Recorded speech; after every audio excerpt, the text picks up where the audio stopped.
Denial of service attacks is like when someone hits your website with 15 million requests in an hour. They can do that because it doesn't cost them $1 a request or $10. So if you want to solve the problem of cybersecurity and make cyberspace safe for children, the simple solution is let someone get an orange check mark next to their name if they post $10 worth of Satoshis. One popular and important question people have about Bitcoin is the asset's use cases. In a recent interview with CNBC, MicroStrategy's Michael Saylor discusses an important, brilliant, and quite unpopular use case for the world's biggest cryptocurrency. Saylor explains that in addition to all well-known use cases of the coin, Bitcoin can drastically reduce cyber attacks, online scams, and spams. Saylor's solution to a situation that has gotten completely out of control is both simple and interesting. Welcome to Savvy Finance. This video examines Michael Saylor's solution for ending cyber attacks and making the online space safe for everyone using Bitcoin. Saylor also gives his input on Bitcoin's volatility and the coin's status as a digital property or a currency. Please watch the video to the end and click the like button.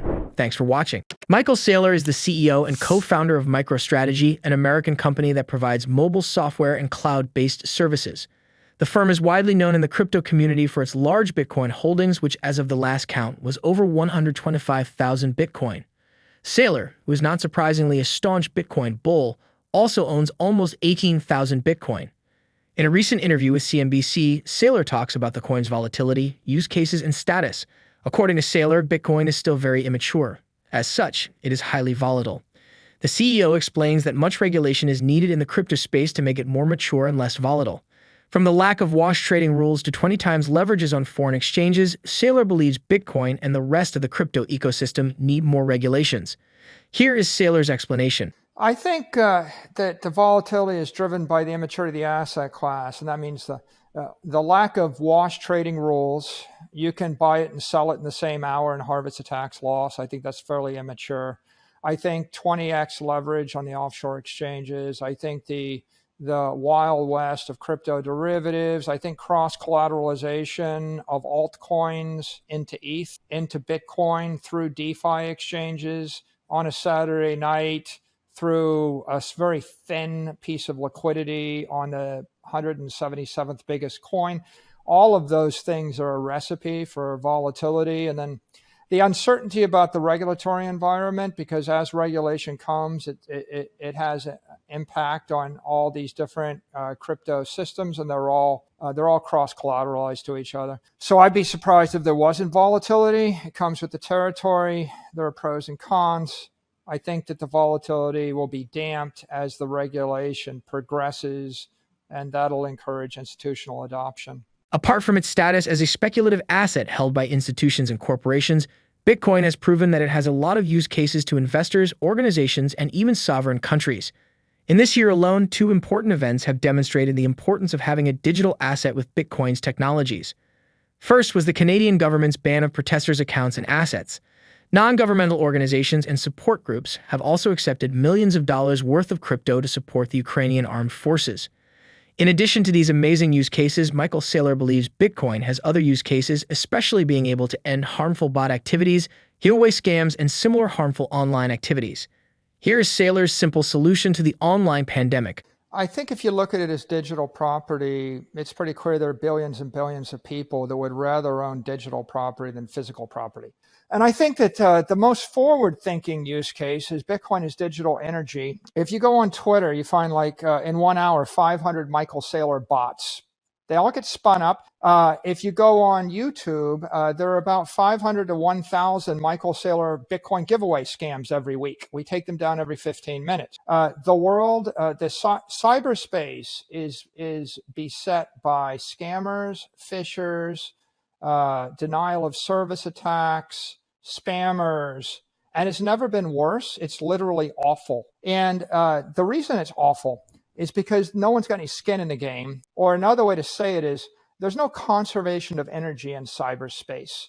I can go into a hotel in the real world, post a credit card, smash up the hotel, and they charge me money. But what if I could go into every single hotel on earth, in every hotel room in every hotel on earth, using a Python script and smash them all up and not not get charged any money, right? The entire world would come to a grinding halt. And so that's the status quo on Facebook and YouTube and Twitter and Office 365 right now. And you're watching the front page of the paper. If you look at the Wall Street Journal today, massive amount of cyber attacks being launched on Ukraine right now. They're all denial of service attacks. Denial of service attacks is like when someone hits your website with 15 million requests in an hour. They can do that because it doesn't cost them $1 a request or $10. So if you want to solve the problem of cybersecurity and make cyberspace safe for children, and if you want to eliminate hostile cyber attacks, and if you want to clean up Twitter and YouTube and stop con men and phishing and scamming, the simple solution is let someone get an orange check mark next to their name if they post $10 worth of Satoshis. And you would have 1 billion orange checks. And now you lock down all websites and all inboxes and all comments to people with the orange check. And of course, you would only have to post $10 once in your life, which is fine because you're not going to denial of service attack someone. But if I'm a hostile bot, like these people that actually impersonate me on YouTube, they have 40,000 live bot listeners. They would have to post $400,000 in Bitcoin every 10 minutes or every 15 minutes because they refresh every 10 minutes, Mackenzie. If you did that, it would cost you $40 million a day to launch that attack instead of nothing. And so the compelling application of Bitcoin is it's a layer of monetary energy that you can overlay over the digital information of the first generation internet. In the last part of his interview, Saylor explains why Bitcoin is a digital property and not a currency. He states that while nation-states stipulate the attributes of currencies, the situation with Bitcoin is still different. He also adds that while Bitcoin has many use cases, it might never be able to compete with a currency. Here is Saylor's take on Bitcoin's status as a digital property and not a currency. Yeah, I think that Bitcoin is best thought of as property, not a currency.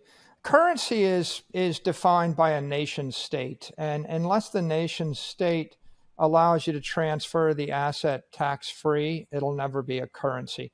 They may allow you to transfer de minimis amounts, right? If they gave you a $600 carve out, which was what I saw in the last bill circulating around the Senate, it would work for small use cases, but it will never be a competitor to a currency. I think it's best thought of as property, and the same way that you have a second home for rental income. And if you had a home and then you went to Starbucks, you wouldn't try to break off a part of your house to pay for coffee. You would simply set up a credit line, a home equity line, or you put debt against your house. You would convert that into dollars, and then you would pay for your coffee with the dollars. In fact, it makes a lot more sense to use it as property than as a currency anyway, because if you had $1 million of Bitcoin and held it for the rest of your life, and then you borrowed against it, as long as you keep your expense ratio lower than the expected appreciation of the asset, you can do that forever, right? So it's just much wiser financial decision. Go short the currency, go long the property, and that's a time-tested investment strategy by pretty much every successful investor. Giveaway scams, harmful bot activities, phishing, and other denial of service attacks cost investors millions of dollars per year. And it is not just your average individual investor that falls for these scams. Big celebrities and corporations also get caught in spammers' webs of deceit. If Bitcoin can put a stop to the problem, its value will shoot right up to the moon. Thanks for watching the video. Remember to leave your comments in the comment section below and click the like button.